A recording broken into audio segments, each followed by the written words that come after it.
Bonsoir et merci pour le choix que vous nous portez pour vous informer. Bienvenue dans cette édition d'information dont voici le sommaire. Menace de liberté de presse dans les pays en période de transition, notamment le Mali, le Burkina Faso et la Guinée. Un forum se tient à Conakry pour rendre plus professionnels les hommes de médias. Vous aurez les détails dans cette édition d'information. Les audiences du procès des massacres du 28 septembre sont à l'arrêt pour cause. Les avocats réclament l'amélioration de leurs conditions de travail et l'obtention d'une aide juridictionnelle. Vous les entendrez dans ce journal. Les fidèles chrétiens ont accompli la prière de la fête de Pentecôte ce week-end à l'église Sacré-Cœur de Cac-Belin, une fête qui est célébrée le jour où 12 des 120 disciples de Jésus-Christ ont reçu l'Esprit Saint. C'est tout pour les titres, les détails dans un instant.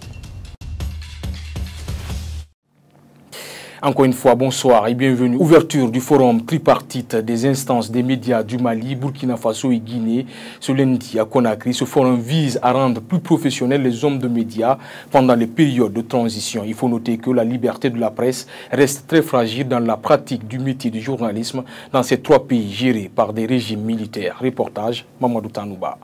Le forum tripartite des instances de régulation des médias du Mali, du Burkina Faso et de la Guinée est un cadre de discussion pour aborder des problèmes en matière de régulation des médias dans ces trois pays de la sous-région, tous gérés par des régimes militaires et des gouvernements de transition. Pendant 2 jours, les cadres des hautes autorités de communication du Mali, de la Guinée et celui du Conseil supérieur de la communication du Burkina vont rédiger des résolutions allant dans le sens de l'accompagnement des trois transitions.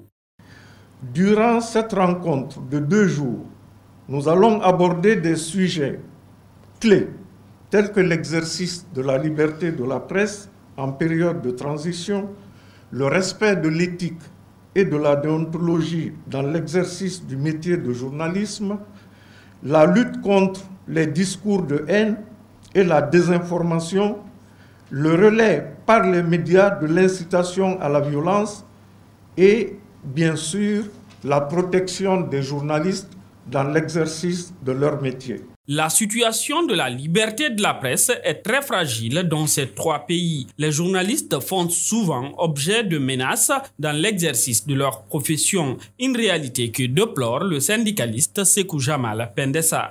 Nos attentes, c'est que ces trois pays, sinon les instances de régulation de ces trois pays tiennent compte des problèmes que rencontre la presse, pas pour se retrouver, trouver des stratégies sur comment museler la presse, mais sur comment libérer les journalistes, comment libérer les médias, comment empêcher qu'on continue de porter atteinte à la liberté de la presse. C'est la première fois que ce genre de forum tripartite des instances de régulation des médias regroupant 3 pays en période de transition se tiennent en Guinée. Le débat d'orientation constitutionnelle se poursuit au Palais du Peuple de Conakry, initiative du Conseil national de la transition qui vise à faire participer tous les Guinéens à l'élaboration d'une nouvelle constitution. Mais ces débats se déroulent à l'absence de plusieurs partis politiques du pays. Ansoubaï Baldé pour plus de détails.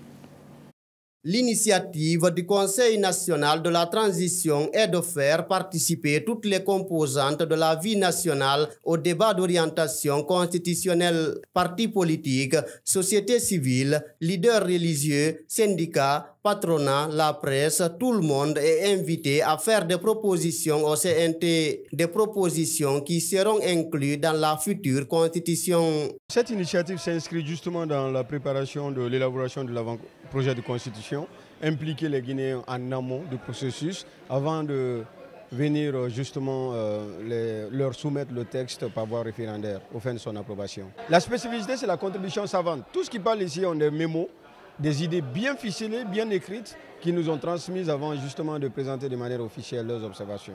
Depuis le début de ces rencontres dans l'hémicycle du Palais du Peuple, siège du Conseil national de la transition, le constat révèle qu'une partie des acteurs sociopolitiques ne s'est pas sentie concernée par la démarche. Pour eux, le cadre mis en place par le CNT n'a pas été préalablement consensuel. Nous disons vouloir aller à ce genre de choses, c'est encore trahir la République. Plus d'une année, les débats, s'ils voient que jusqu'à présent, ça ne les permet pas de sortir de l'ornière, parce qu'ils ne sont pas inscrits dans un cadre global qui a été défini par consensus. Sans cela, tout ce qui est fait ne serait que gaspillage de ressources, mais aussi de temps perdu. Quel est l'enjeu d'une telle initiative où les acteurs concernés ne sont pas unanimes? Pour ce juriste, la question qui se pose en la matière est celle d'amener toutes les parties à s'entendre sur les préalables mis autour de la table. Il faut lâcher du lest. Je pense qu'il faudrait faire en sorte que tout le monde se sente concerné et que ceux qui pensent qu'il y a une chasse contre eux, ou du moins que ces audits-là sont téléguidés ou il y a une présomption, disons, un sens qui n'est pas respecté, fassent en sorte que les autorités, je veux dire, et même les juges qui sont chargés de ces différents dossiers, fassent en sorte que la présomption d'innocence, je l'ai dit tantôt, soit respectée et que la loi soit au milieu de toutes ces démarches. Pendant ce temps, le Conseil national de la transition continue de dérouler les activités sur le débat d'orientation constitutionnelle avec d'autres entités de la vie nationale et c'est jusqu'au 3 juin prochain selon le chronogramme établi par l'institution. Page noire, nous allons parler de Feu Lansine Kaba, décédé le samedi dernier des suites de maladie. Il a été emporté par un accident vasculaire cérébral. Professeur Kaba était un écrivain et professeur de l'université de Minnesota à Minneapolis. Il a fait plusieurs ouvrages avant d'être rappelé à Dieu. Suivez le témoignage de Fassile Domara, président de l'Association des écrivains de Guinée, sur le parcours du défunt dans ce reportage réalisé par Mama Issata Tawel Kamara. La Guinée perd l'une des plus grandes figures intellectuelles. Feu professeur Lansine Kaba est décédé le samedi dernier à Conakry. Victime d'un AVC il y a de cela 2 mois, professeur Lansine est rentré à Conakry au terme d'un séjour médical à Tunis. Né en 1941 à Cancan, cet écrivain est un ancien professeur de l'université de Minnesota à Minneapolis et professeur émérite de l'université d'Illinois à Chicago. Fassile Domara, président de l'Association des écrivains de Guinée, est un proche du défunt. Il retient encore des bienfaits de l'homme. Le professeur Lansine Kaba, comme tout le monde le sait, a pratiquement évolué aux États-Unis. Mais après, la Guinée l'a découvert en 1984-85. C'est un monsieur qui est rentré. Et depuis lors, on a vu en lui un très grand patriote. Bien sûr, il a ses idées, ses positions, mais un grand patriote, donc qui était fou amoureux de la Guinée, qui voulait coûte que coûte que la Guinée devienne, comme tous les autres pays du monde, un pays extrêmement développé où les enfants s'entendent. Le professeur Lansine Kaba fut un écrivain fécond, mais ainsi va la vie. L'homme naît, grandit et puis finit par mourir. Mais ce qui est important, c'est qu'il s'est immortalisé depuis son vivant. Professeur Lansine Kaba s'est tenté à la politique dans les années 1990 avant de se lancer totalement dans la recherche scientifique. Feu professeur Kaba a publié plusieurs ouvrages sur l'islam et la période coloniale. Le plus connu est celui sur Cheikh Mohammed Chérif, l'un des sages du Cancan. Pour cet écrivain, professeur Kaba n'était pas un intellectuel égoïste. Il aimait transmettre ce qu'il connaissait, son savoir.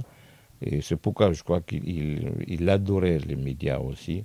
Et les médias l'adoraient, on le rendait très bien. Quand moi j'étais journaliste dans les années 85, parce que c'est là que je l'ai connu. Donc c'est quelqu'un vraiment très actif, qui n'aimait pas être à la traîne, qui n'aimait jamais être la 5e roue de la charrette de l'histoire. Le défunt s'est toujours montré très critique envers les présidents guinéens qui se sont succédés de Sékou Touré à Alpha Condé. C'est à Cancan que l'écrivain a fait une crise qui a causé sa mort. Il sera inhumé ce vendredi dans sa ville natale.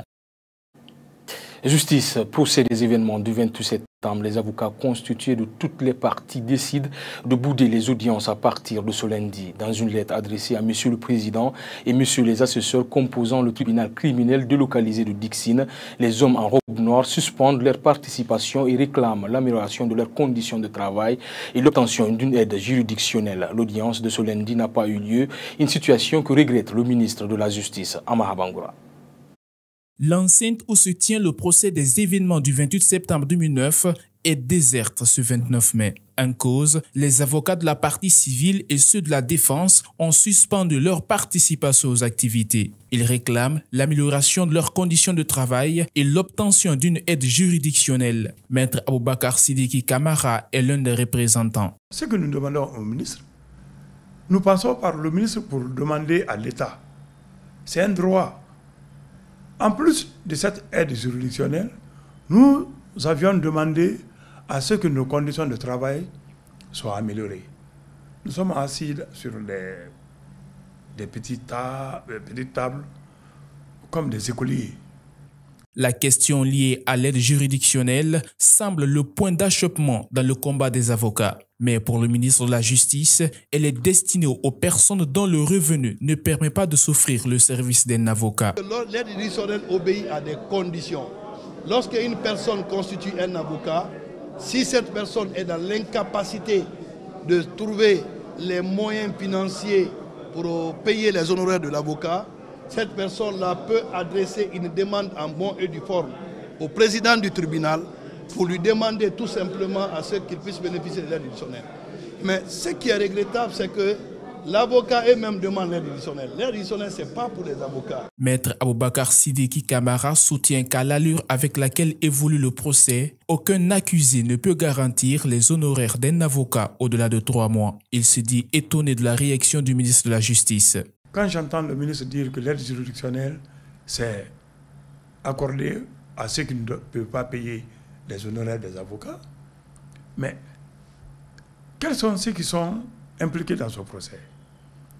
Ces accusés qui sont en prison, la plupart depuis 10 ans, 13 ans, qui sont sans ressources, sans revenus. Alphonse Chalorite reste catégorique. Pour lui, le département ne se mêlera pas à une telle démarche. On ne peut pas demander à l'État ce que l'État ne doit pas payer. Les assistances financières, nous les faisons dans la mesure des limites de la capacité que nous avons. Mais en perte de ça, un droit, je suis désolé, le département de la justice ne s'associera pas à une telle démarche. L'audience de ce jour a été renvoyée au 5 juin 2023. Reste à savoir si un compromis sera trouvé les jours prochains pour ce dossier criminel vieux de 13 ans. L'ONG Action des femmes et filles de Guinée a célébré la journée internationale de l'hygiène menstruelle ce week-end à Conakry.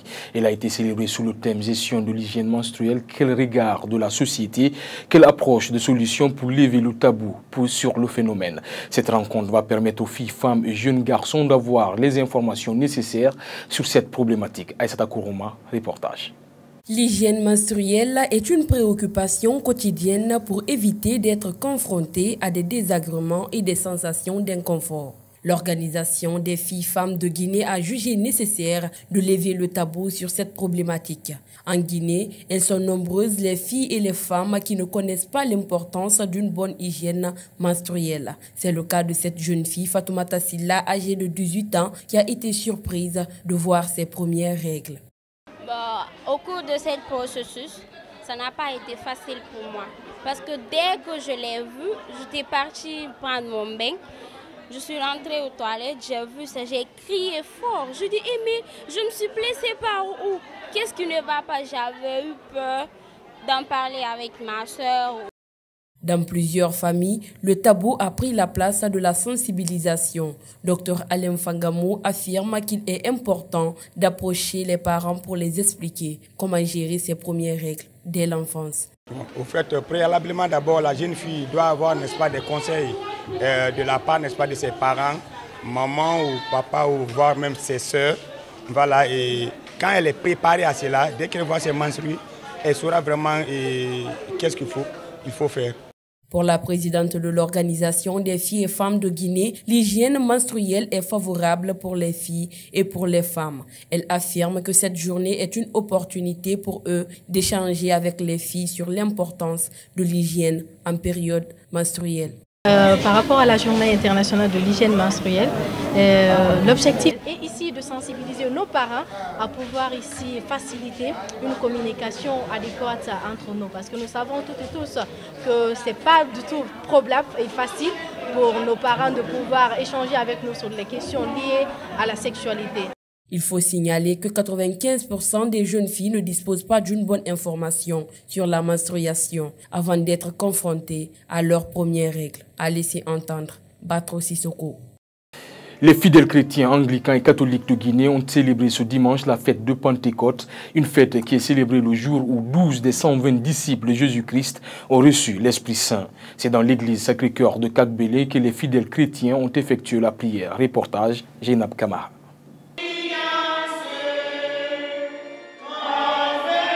C'est par ces chants religieux que ces fidèles chrétiens, catholiques et anglicans de Guinée ont célébré ce dimanche la Pentecôte. C'est une fête célébrée chaque année, 50 jours après Pâques. Elle marque la révélation de l'Esprit Saint à Marie et aux apôtres. Ici, à l'église Sacré-Cœur, ils sont nombreux ces fidèles qui sont venus s'acquitter de leurs devoirs religieux tout en priant pour la paix et la quiétude sociale dans le monde, mais plus particulièrement en Guinée.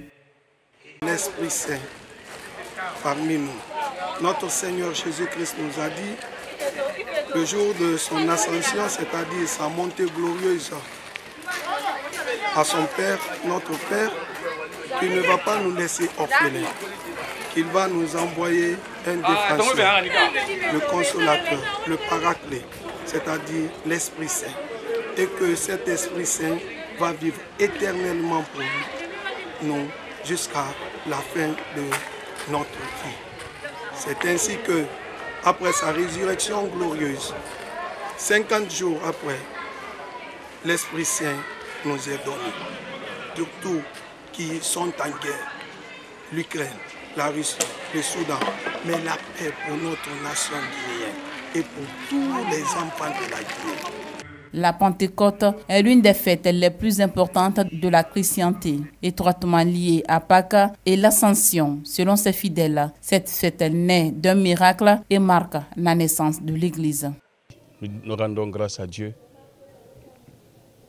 le Père de tous les esprits, le Créateur, et notre Seigneur Jésus-Christ, le Rédempteur, et le Saint-Esprit, le Consolateur. Nous remercions la communauté guinéenne, la communauté chrétienne guinéenne et la communauté chrétienne du monde aussi. À la suite de cet événement, l'évêque a donné des cadeaux aux enfants. La fête s'est clôturée par des prières et bénédictions allant dans le sens de la cohésion sociale. Ainsi prend fin cette édition d'information. Merci à toutes et tous pour la confiance. Au revoir.